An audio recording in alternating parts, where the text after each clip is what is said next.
او حتی در پیش سلمان خان سرودخوانی نموده با سرود هندویی او را قایل گرداند. پدر و مادرش دیگر نان جوی نمیخورند.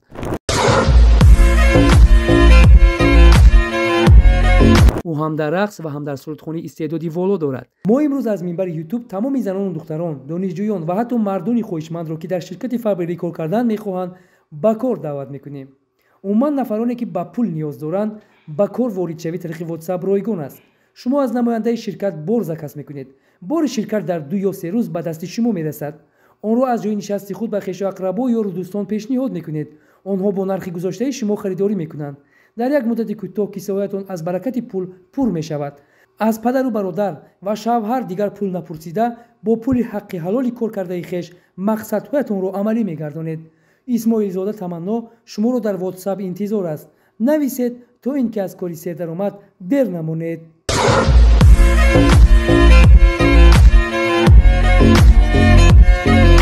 عبدالرازق زمان روی اکران ها پدید آمد که آن زمان 16 سال داشت و در یک مدت کوتاه چهره او مقام و ابرویش نیز سرشناخته ترین گردیدند. او امروز پس از آن که از بران رشته همکاریش را برکنده است در خارج موفقیتش تا چند کلان گردیده است که امروز او را قطار چهره های معروف دنیا دیدن ممکن است.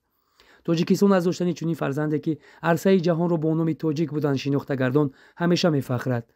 جای پوشیدن نیست. آخر هنر چشمه زاینده و امیدی پاینده گویان عبدالرازق هنرور را در پهلوی سلمان خان اکتور موفق ترین بالیوود دیدن ممکن است.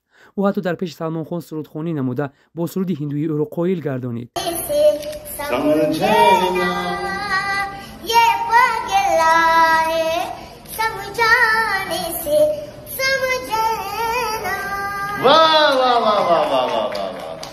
باز با نوآوری دیگر این نوبت عبدالرازق میخواهد تمام مخلصانش را شاد گرداند.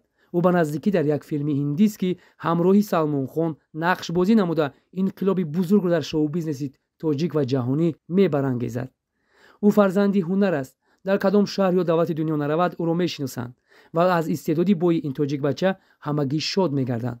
او هم در رقص و هم در سرودخوانی استعدادی والا دارد. در یک ویدیو رولک دیده می شود که با پیش عبدالرازق یک سومکه $100 را می آورند و او گویا نظرش نمیگیرد پولی مایده چویده رو. از این برمیاد که او میلیونر شده است. پدر و مادرش دیگر نان جوی نمیخورند و دیگر خوراک نان پلو نیز در دیگشان نمیجوشد. آنها پس از آن که پسری صاحب استعدادشان جهانی شد کاردشان بالای روغن گشت. آنها خانه و دری زمانوی ساخته زود به خارج کشور میروند و از حال پسری زیوزدهشان با خبر میگردند. در یک ویدیوی آخری این جوان پسر دیده می شود که او از مردم تاجیک خواهش میکند که در زیر نوارهایش حقارت و دشنام ننویسند. علیکم برادر عزیز، ما چند دقیقه یک ویدیو نو پارتوفتیم. ما کامنتایش رو خوندم. یک دو برادر بسیار گپای قوی گفته که علام‌آور. برادر عزیز، ما باید این کار نکنیم. برای که ما مادر داریم، ما پدر داریم.